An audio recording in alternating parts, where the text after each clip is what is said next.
Good morning students. Today we are going to start first chapter of supplementary How the Camel Got His Hump of class 8th.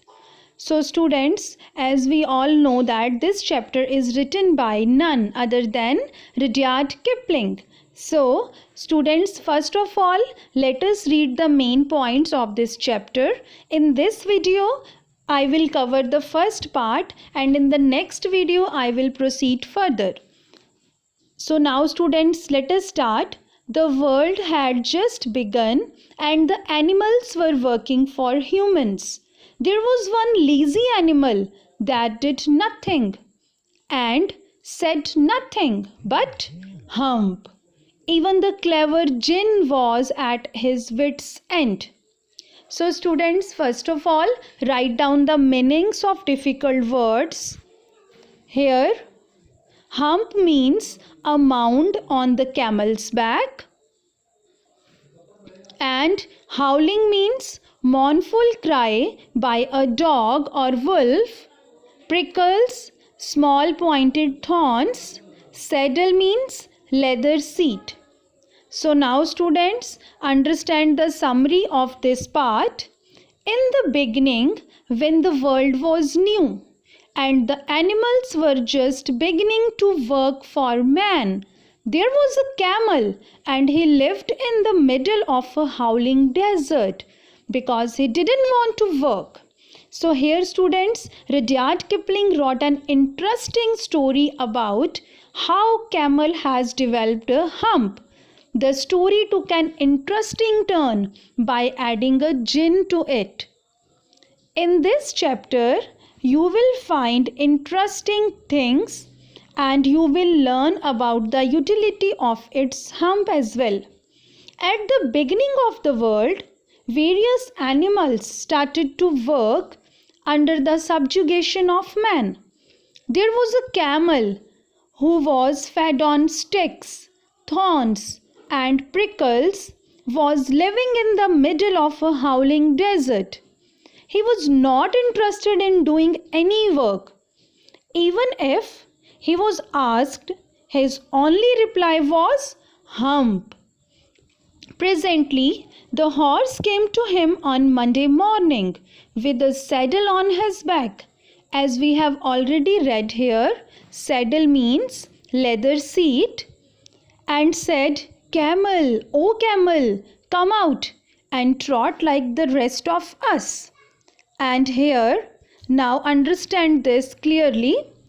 On Monday, a horse approached with the saddle on his back and asked him to trot like the rest of them.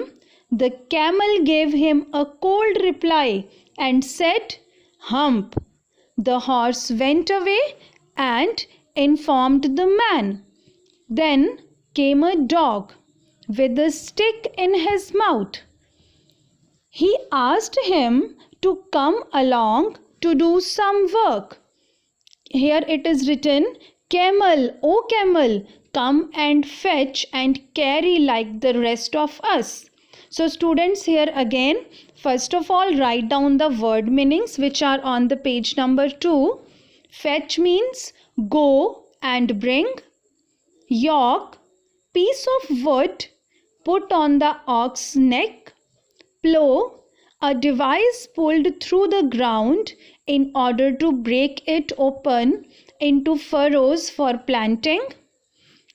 And here again, make up means compensate or to do something in place of something else. Edge, border. Chewing means munching or swallowing food. So now students, understand this part as well. After horse, a dog came with a stick in his mouth. He also asked him to come along to do some work. But again, the camel said, "Hump," and turned a cold shoulder to him. Then the dog left to tell it to the man. And then presently the ox came to him with the yoke on his neck and said, "Camel, oh camel, come and plow like the rest of us." Thereafter, when ox came with the yoke on his neck and asked to plow like him, again the camel replied, "Hump."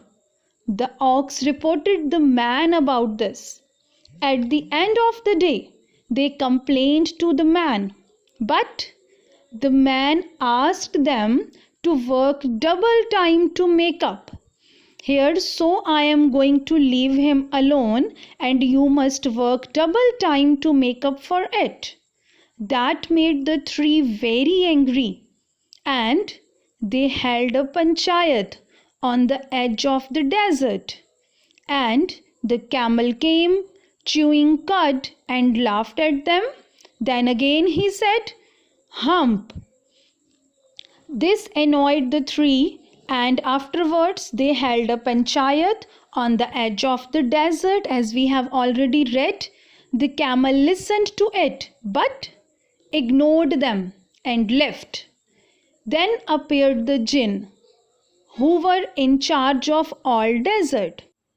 So students, write down the meaning of difficult words. Here idle means lazy, certainly, surely, stroke of work, labor, whistling, breathing sound. Now, they put forward their complaints before the jinn, and then the jinn decided to teach him a lesson. The jinn wrapped himself in his dust cloak and went into the desert to find the camel. Here jinn said, "I will hump him," means I will deal with him if you will kindly wait a minute.